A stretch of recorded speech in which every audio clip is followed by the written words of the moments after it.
The pregnancy test trembled in my fist like a live grenade, its two pink lines glowing under the bathroom's harsh LED. I'd bought it on impulse at 2:17 a.m. after Mia stumbled in from the airport, sunburned and strangely radiant, humming a song I didn't recognize.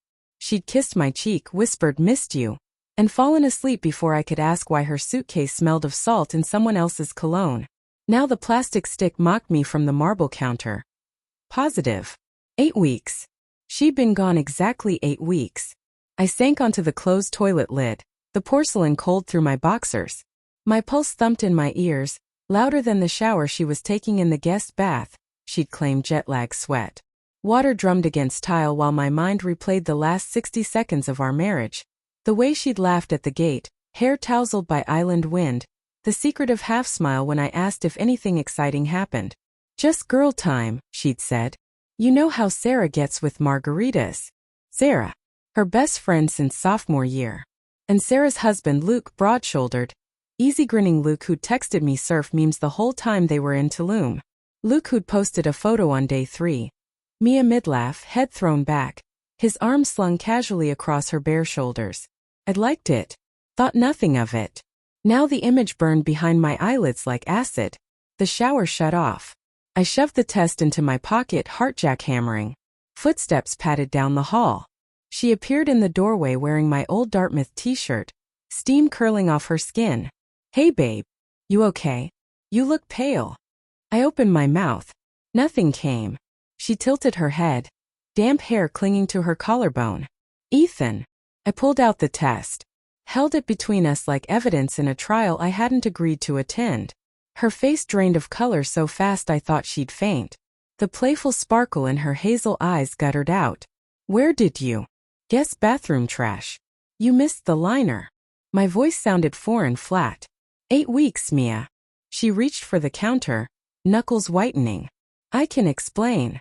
"Explain." The word cracked like a whip. "You left for a girls' trip and came back knocked up. Start talking." She folded her arms across her stomach, protective already, and the gesture sliced me deeper than any confession. "It was a mistake," she whispered. "One night. Too many drinks. Luke and I." Luke. Saying his name tasted like rust. Sarah's Luke. Sarah was asleep. We went for a walk on the beach. Talking turned into more. Her voice fractured. I woke up hating myself. I swore it would never happen again. I thought we could bury it. I laughed, a raw, ugly sound.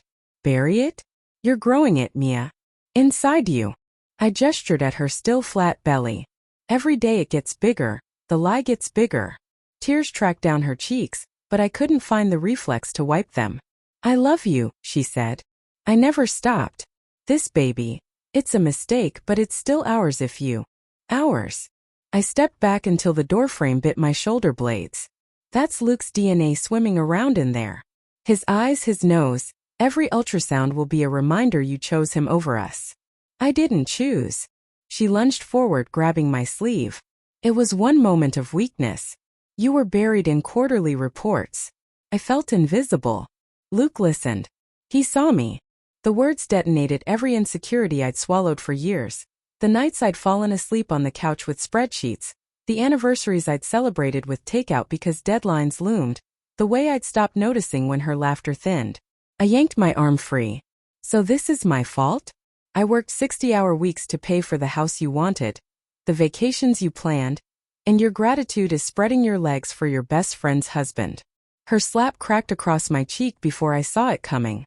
The sting bloomed hot. We stared at each other, strangers wearing familiar faces. "Don't you dare reduce me to that," she hissed. "I'm still the woman who waited 3 hours in a snowstorm when your flight was delayed. The one who held your hand through your dad's funeral. And I'm still the man who trusted you with my life." My voice broke. I pictured us telling our parents over brunch. Gender reveal with blue balloons.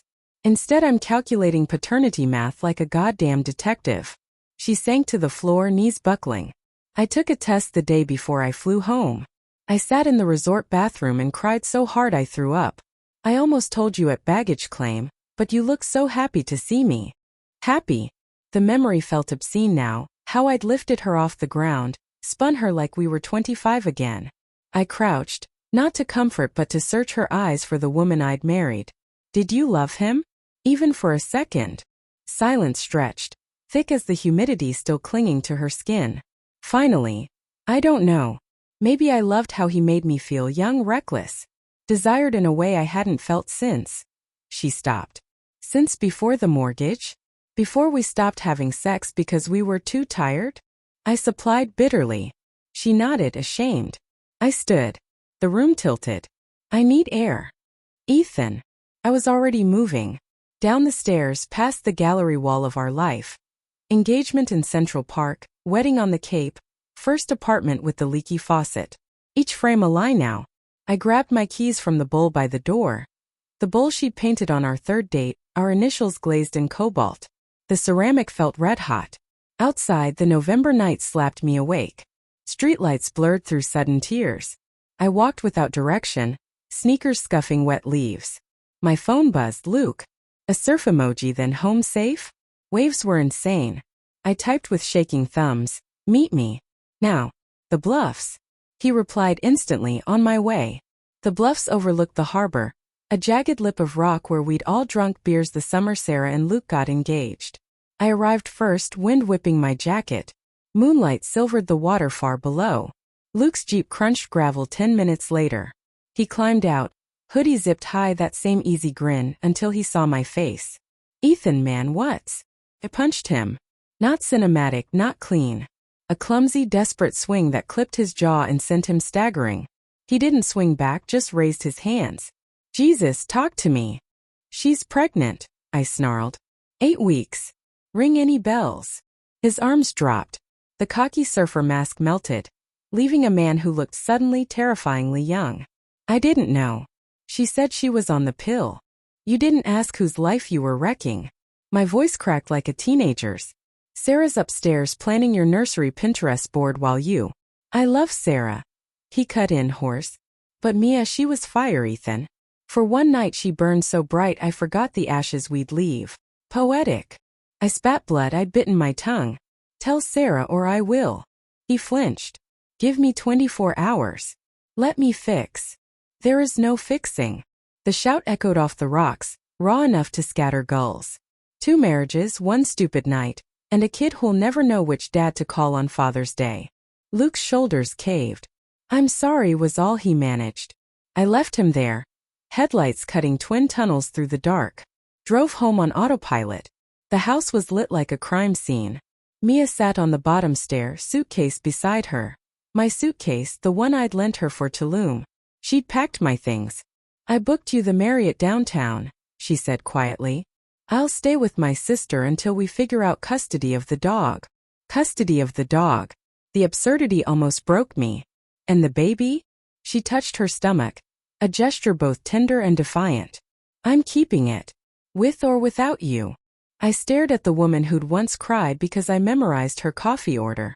I don't know who you are anymore. I'm still me, she said, tears falling. Just broken in new places. I stepped over the suitcase. In our bedroom, her bedroom now, I pulled the wedding album from the shelf, flipped to the vow page. I may take you Ethan to have and to hold forsaking all others. The ink looked fresh, accusatory. I tore the page out, crumpled it, then couldn't bring myself to throw it away. Stuffed it in my pocket instead. Downstairs she hadn't moved. I'll file tomorrow, I said. Irreconcilable differences. She nodded once. I'll sign whatever you need. At the door I paused. One day that kid's gonna ask why mommy and daddy aren't together. What will you tell them? Her answer floated after me into the cold. That sometimes love isn't enough to hold 2 people who stopped seeing each other. I walked out carrying the weight of 8 weeks, 8 years, and every future we'd sketched on napkins and fridge calendars. The night swallowed me whole, but somewhere inside the wreckage, a small furious voice whispered, survive this. Feel every shard. Then build something unbreakable from the pieces.